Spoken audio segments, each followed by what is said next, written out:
సంవత్సరాల తరబడి ఎన్ని మందులు వాడినా మీ మోకాల నొప్పులు తగ్గట్లేదా? ప్రాణ పెయిన్ క్లినిక్ లో అత్యాధునిక చికిత్స. ప్రస్తుతం మనతో పాటు ఉన్నారు ప్రముఖ అడ్వకేట్ తానికొండ చిరంజీవి గారు. ఆయన హర్షసాయి తరపున వాదిస్తున్నటువంటి అడ్వకేట్. ఒక్కసారి ఆయనతో మాట్లాడదాం. అసలు హర్షసాయి ఇష్యూలో ఏం జరిగింది ఆయన అడిగి తెలుసుకుందాం. నమస్తే అండి చిరంజీవి గారు. నమస్తే అండి. ఏం జరిగింది? ఎందుకంటే హర్షసాయి గారు అందరికీ ఎలా తెలుసు అంటే ఆయన అందరికీ సాయం చేసేటువంటి వ్యక్తిగా, పేదవాళ్ళు ఎక్కడుంటే అక్కడికి వెళ్ళి తానే స్వయంగా కలిసి అందరికీ హెల్ప్ చేసేటువంటి వ్యక్తిగా, ఒక మంచి యూట్యూబర్గా తెలుసు అందరికీ. బట్ ఇది కొత్త కోణాన్ని ఈరోజు చూస్తున్నాము. ఎవరైతే ఉన్నారో ఆ లేడీ తనని మోసం చేశారని చెప్పి, అలాగే ఒక మూవీకి సంబంధించిన ఇష్యూలో ఇద్దరి మధ్యన గొడవైందని, తర్వాత పెళ్లి విషయం కూడా ప్రస్తావనకు వచ్చిందని, వాళ్ళ నాన్నగారే స్వయంగా పెళ్లి చేసుకోవాలి అనే ప్రపోజల్ పెట్టారు అని హర్షసాయి నాన్నగారే. సో ఇద్దరి మీద కేసు ఫైల్ చేయటం, తర్వాత ఇంకొక ఘోరమైనటువంటి ఆరోపణ ఏం చేస్తున్నారంటే ఆమెకి మత్తు పదార్థాలు ఇచ్చి ఆమెను దే కాకుండా ఆ వీడియోస్ని వైరల్ చేస్తాము అని బెదిరించారు, ఈ సినిమాకి సంబంధించినటువంటి రైట్స్ గనక ఇవ్వకపోతే అనేది వాళ్ళ కంప్లైంట్లో చెప్తున్నటువంటిది. సో అసలు ఏం జరిగింది సార్ చెప్పండి. ఈ పర్టికులర్ గా మీరు చెప్తున్న ఎలిగేషన్స్ ఏదైతే ఉన్నాయండి, ఒకటి ఎక్స్టార్షన్ డబ్బులు, 2 ఫిజికల్ అబ్యూజ్, 3 సెక్షువల్ అబ్యూజ్, 4 ఏదో సినిమా రైట్స్. వీటన్నిటి గురించి మీకు ఒకటొకటి చెప్తా. ఇప్పుడు ఈ అమ్మాయి ప్రొడ్యూసర్ అని చెప్తున్నారు. అవును, ప్రొడ్యూసర్ అంటే ఇప్పుడు ఈ అమ్మాయి దేన్ని ప్రొడ్యూస్ చేసింది ఇప్పటి వరకు, అసలు ఎన్ని సినిమాలు తీసింది, ఎక్కడ ఏ సిరీస్ లో ఉంది, లేకపోతే ఏ వెబ్ సిరీస్ లో ఉంది. ఈ అమ్మాయి బిగ్ బాస్ ఏదన్నా కొన్ని సినిమా, ఈ అమ్మాయి యాక్టర్ తప్ప ప్రొడ్యూసర్ కాదు. Point number 1. హర్షసాయి ఇప్పుడు ఆల్ ఇండియాలో అసలు ఇతనుకున్న ఫ్యాన్ ఫాలోయింగ్, కోట్ల మంది అభిమానులు, ఇవన్నీ మనకు తెలుసు. హర్షసాయి 30 సెకండ్స్ వీడియో చేస్తే ఎంత డబ్బులు వస్తున్నాయి, అది ఎంత డబ్బులు వస్తున్నాయి అనేది వీళ్ళే చెప్తున్నారు. 1 crore 2 crores. సరే అది అబద్ధమా లేకపోతే నిజమని తర్వాత మాట్లాడితే, అలాంటి హర్షసాయి ఈ అమ్మాయి దగ్గర 2 కోట్లు తీసుకున్నాడు అన్నదే 100కి 200% అబద్ధం అబద్ధం అబద్ధం. ఈ 2 కోట్లు ఎలా ఇచ్చింది, ఏ రూపంలో ఇచ్చింది అంటే నగదు రూపంగా ఇచ్చిందా, బ్యాంక్ ట్రాన్స్ఫరా, ఆర్టీజీఎస్ఆ, డీడీయా, డ్రాఫ్టా? No evidence. రెండో పాయింట్, అసలు ఇప్పుడు ప్రేమ, ఈ ప్రేమ ఇప్పుడు ఆడియోలు మనోళ్ళందరూ దాదాపుగా అన్ని వీడియోల్లో వస్తున్నాయి. దాదాపుగా కొన్ని 100 ఆడియో కాల్స్ ఉన్నాయి. అసలు ప్రేమ ఏంటంటే ఎవరిని ప్రేమించారు, ఎవరు ఏం మాట్లాడుతున్నారు, ఎవరు ప్రేమని అమ్మ ఇది వద్దు నాకు ఇష్టం లేదని ఎవరు చెప్పారు, అబ్బాయి చెప్పాడా అమ్మాయి చెప్పాడా? అంటే ఇప్పుడు అమ్మాయి ఇప్పుడు ఎక్కడ క్యాప్షన్ చూశాను, అమ్మాయి ప్రేమను వద్దంటాం నేరంలా కనిపిస్తుంది నాకు. ఇప్పుడు అబ్బాయి లవ్ చేస్తే అమ్మాయి వద్దంటుంది, అమ్మాయి అలా ఈక్వల్ రైట్స్ ఉండాలి కదా. చాలా స్పష్టంగా మీరు ఆడియో క్లిప్పులు చూస్తే ఎంత స్పష్టంగా చెప్పాడంటే, వద్దు మనకి ప్రేమ ఇవన్నీ వద్దు, నేను వేరే, నా జీవితం వేరు, నా స్టైల్ వేరు, నా విధానం వేరు, ఇవన్నీ నాకు పడవని చాలా స్పష్టంగా చెప్పాడు. అవన్నీ మీరు యూ కెన్ చెక్ ఆడియోస్. ఇప్పుడు ఏమంటారు, ఈ ఆడియోలంతా ఐ టెక్నాలజీ పెట్టేసి అయ్యే వాడేసి రకరకాలు అన్నట్టు. ఏమంటే ఈ రోజున గనక మార్ఫింగ్ గనక అయితే పెద్ద టైం కూడా తీసుకోరు. 48 hours 72 hours లో అవి ఫేక్ అని వచ్చేస్తాయి. పోలీసులు చాలా ఈజీగా తెలుస్తారు.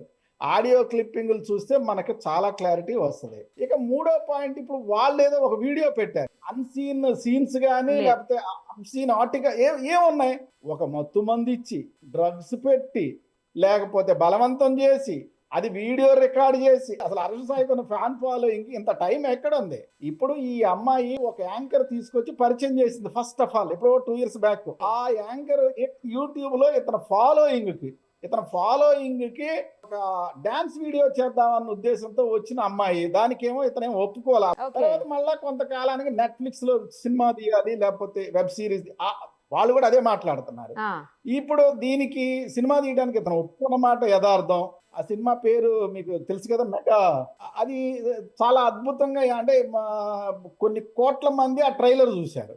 ఎప్పుడైతే ఈ ట్రైలర్ సక్సెస్ వచ్చిందో చాలా మంది ప్రొడ్యూసర్లు ఇప్పుడు ఈ అమ్మాయి నిజంగానే ప్రొడ్యూసర్ అని ఈ అమ్మాయిని అప్రోచ్ అవటం, ఈ అమ్మాయి ఏంటి హర్షసాయిని ఎలాగైనా ఒప్పించి, ఇప్పుడు ఈ అమ్మాయి ఒప్పుకున్న ₹1 రూపాయి ఇవ్వలేదు, సింగిల్ రూపాయి, చిల్లిగా రూపాయి ఇవ్వలేదు. ఈ ఎపిసోడ్ మొత్తం మీద ఇతనికే డబ్బు ఖర్చు అయినాయి.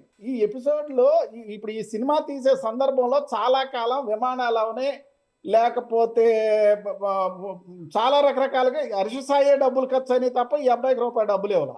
ఇప్పుడు ఈ ట్రైలర్ చూపించి వీళ్ళు చాలా మంది దగ్గర డబ్బులు తీసుకొచ్చే ప్రయత్నం చేశారు. ఓకే. ఎందుకు? హర్ష సాయికి ఉన్న ఫాలోయింగ్ ఈ సినిమా సూపర్ డూపర్ హిట్ అయిపోతే బోల్డ్ డబ్బులు వస్తాయని. అవన్నీ హర్ష సాయి ఒప్పుకోలేదు. ఎందుకు ఒప్పుకుంటాడు? ఇతనికి ఏం సంబంధం వీళ్ళు చేసే ప్రతి పనులు? అసలు ఇవన్నీ ఎందుకండి? ఈ అమ్మాయితో ఉన్న మనుషుల్ని కానీ, ఈ అమ్మాయి గత చరిత్ర కానీ, లేకపోతే అసలు ఈ అమ్మాయి పక్కన ఉన్న వాళ్ళు ఇంతకుముందు పాత హీరోయిన్లు ఏ కేసుల్లో ఉన్నట్టుకి 100% బ్లాక్ మెయిలే, డబ్బుల కోసమే. వీళ్ళ నాన్న రాధాకృష్ణ కత్తెర జీవితంలో ఒక్కసారి కూడా ఈ అమ్మాయిని కలవటం కానీ, ఈ అమ్మాయితో మాట్లాడటం కానీ, ఈ అమ్మాయిని చూడటం కానీ చేయలేదండి. ఒక్కసారి అంటే ఒక్కసారి కూడా. అసలు హర్ష సాయి ఎవరినైనా కామెంట్ చేయడం కానీ, లేకపోతే ఎవరినైనా తోలనాడటం కానీ, ఎవరి మీద పరుషంగా మాట్లాడటం కానీ, ఇన్ని వేల వీడియోలు చేసిన అబ్బాయి ఎక్కడ చేశాడండి? ఈయన సింగిల్ బిట్. అరే అతనికి అసలు నెగిటివ్ యాటిట్యూడే లేదు. అతను ఒక పాజిటివ్ యాటిట్యూడ్తో వెళ్తున్న వాళ్ళని ఒక 4 నెలల నుంచి ఎన్ని రకాల హింసలు పెడుతున్నారండి.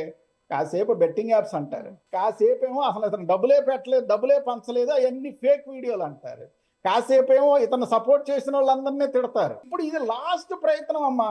అంటే హర్ష సాయిని భూస్థాపితం చేసేయాలా, సోషల్ మీడియాలో కనపడకూడదు, అతని పేరు వినపడకూడదు, అతన్ని ఎలా అయినా బదనాం చేయాలన్న చేసి, ఎందుకంటే వీళ్ళు ఒప్పుకున్నట్టు డబ్బులు ఇవ్వట్లేదు కాబట్టి ఆఖరి ప్రయత్నంగా ఈ కేసు తీసుకొచ్చారు తప్ప దీంట్లో 1% కూడా నిజం లేదు లేదు లేదు లేదు. కానీ హర్ష సాయికి ఇక్కడ ఉండేదానికి షెల్టర్ కూడా ఆమె ఏర్పాటు చేసిందని కూడా చెప్తున్నారండి. ఆమె చాలా అంటే ప్రొడ్యూసర్ గా బాగా ఫైనాన్షియల్ గా సౌండ్ పర్సన్.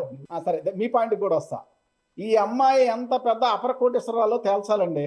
ఇప్పుడు ఒక మనిషి డబ్బులున్నాయి తేలాలి అంటే ఈవిడ ఏ కారులో తిరుగుద్ది, ఈవిడ ఉండే ఇల్లు సొంతదా, లేకపోతే ఇంతకుముందు చేసిన ఈవిడ పనులేంటి, ఈవిడ కట్టిన ఇన్కమ్ ట్యాక్స్ ఏంటి? అసలు ఇప్పుడు హర్ష సాయి నిజంగానే రోజుకో వీడియోనో గంటకో వీడియోనో తీసుకుంటే అతనికి వచ్చే విపరీతమైన డబ్బు ముందు ఇది ఎంత అండి? అతనే చాలా రిస్ట్రైన్డ్ గా జాగ్రత్తగా చూసుకొని నెలకో 2 నెలలకు వీడియో చేసుకుంటా ఒక సొసైటల్ ఇంట్రెస్ట్ తో బతుకుతున్న అబ్బాయిని అసలు ఇంత బదనాం చేస్తే ఇంకా మనం ఏం చేయాలి చెప్పండి? అసలు ఈవిడ బిజినెస్, ఇప్పుడు ఈవిడ ఏం బిజినెస్ చేస్తుందండి? నాకేం అర్థం కావట్లేదు. సో మొత్తానికి అయితే ఫేక్ కేసు అనేది మీరు చెప్పగలుగుతారు? అబ్బో 100% అమ్మ. అందుట్లో అసలు తండ్రిని తీసుకొచ్చారంటే, ఇప్పుడు తండ్రికి సెక్షువల్ అబ్యూజ్ కి, తండ్రికి ఫిజికల్ అబ్యూజ్ కి, తండ్రికి ఫైనాన్షియల్ ట్రాన్సాక్షన్ అసలు ఏం సంబంధం ఉంటుందంటే? అదృష్టంగా ఇప్పుడు హర్ష సాయికి మంచి వచ్చాడు, అక్క చెల్లి అమ్మ లేరు, ఉంటే వాళ్ళ మీద కూడా తీసుకొచ్చేవాళ్ళు వీళ్ళు. హర్ష సాయి పారిపోయాడు, పోలీసులు కేసు పెట్టిన తర్వాత అరెస్ట్ చేస్తారేమోనని పారిపోయాడు, అబ్స్కాండింగ్ లో ఉన్నాడు అని చెప్పేసి న్యూస్ ప్రచారం అవుతోంది. హర్ష సాయి ఏం పారిపోలేదండి. హర్ష సాయి 100% అందుబాటులోనే ఉన్నాడు, ఎక్కడికి పారిపోడు. హర్ష సాయి పారిపోయే పనులు చేయడు, పారిపోయే విధానంలో ఉండడు, అతని పారిపోయే తత్వం కాదు, బ్లడ్ కాదు. కాకపోతే ఏంటి అంటే ఇప్పుడు ఈ అబద్ధాల పరిస్థితుల్లో అసలు ఇప్పుడు చూడండి, నేను ఐఎమ్ ప్రాక్టీసింగ్ క్రిమినల్ లాయర్. ఈ క్షణానికి నాకు ఇప్పుడు ఎఫ్ఐఆర్ నేను తెచ్చుకోలేకపోయా. ఇవన్నీ చూసుకొని మీ అందరికి సమాధానం చెప్పడానికి ఖచ్చితంగా హర్ష సాయి వస్తాడు. హర్ష సాయి ఎక్కడికి వెళ్ళడు, హర్ష సాయి మనతోనే ఉన్నాడు, మనతోనే ఉంటాడు. సో ఎఫ్ఐఆర్ కాపీ కూడా ఇంకా మీరు చూడలేదు అయితే? ఇప్పటి వరకు ఎఫ్ఐఆర్ రాలేదండి, ఇంకా కొంతమందిని జాయిన్ చేయాలి. అసలు ఎందుకండి అసలు హర్ష సాయిని డబ్బుల కోసం ఎన్ని ప్రయత్నాలు చేశారంటే, ఎంత అసలు ఆ బిడ్డ నిద్రలేని రాత్రులు ఎన్ని రోజులు గడిపాడో అతనికే తెలుసు. మరి తనే ముందు కేసు పెట్టి ఉండొచ్చు కదండి, ఇంత జరుగుతున్నప్పుడు ఎందుకు తను ఉదాసీనంగా వ్యవహరించినట్టు? మరి అతను ముందు కేసు పెట్టలేకపోవటానికి ఇంకోలా చెప్పాలంటే మా ఫెయిల్యూర్ కూడా ఉంది. అతను చాలా కాలం నుంచి కేసు అంటే ఇప్పుడు అందుకనే అతను వీళ్ళందరికంటే ముందు కోర్టులో దావా వేసాడు, డెఫమేషన్ వేశాడు. ఇప్పుడు ఈ మధ్య ఈ తాగి అతన్ని రకరకాల వీడియోలు చేస్తాడు. వాళ్ళనే విశాఖపట్నంలో ఒక డెఫమేషన్ కేసు రాశాడు. అది వాయిదా జరుగుతుంది. 3 నెలల నుంచి వాయిదా ఎప్పుడో తెలుసుకుంటారు తప్ప వాళ్ళు కోర్టుకు రారు, సమన్లు తీసుకోవడానికి పారిపోతారు. వాళ్ళు ఏం కోర్టు ఫేస్ చేయట్లేదు. హర్ష సాయి ఇప్పుడు ఒక ఆడపిల్ల మీద ఎందుకులే అన్న ఉద్దేశం చాలా అసలు 3-4 నెలల నుంచి ఇదే ప్రయత్నం అండి. ఇది ఈ రోజుతో వచ్చింది కాదు, లేకపోతే మొన్న రాసిన 0 ఎఫ్ఐఆర్ కాదు, నిన్న రాసిన ఎఫ్ఐఆర్ కాదు, 1425 కాదు.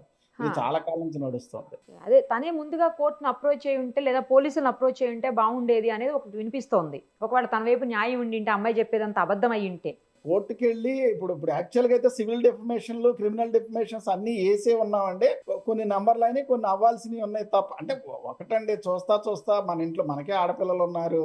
ఇప్పుడు సొసైటీలో ఇప్పుడు మనం చూస్తున్నాం, భార్య భర్తను కొట్టినా వచ్చి భర్త నన్ను కొట్టాడంటే చెప్తే నమ్మే పరిస్థితి సొసైటీలో ఉందా మీరు చెప్పండి. అందుకని ఇప్పుడు ఫ్యామిలీ కోర్టులో రష్ చూస్తే అర్థమవుద్ది.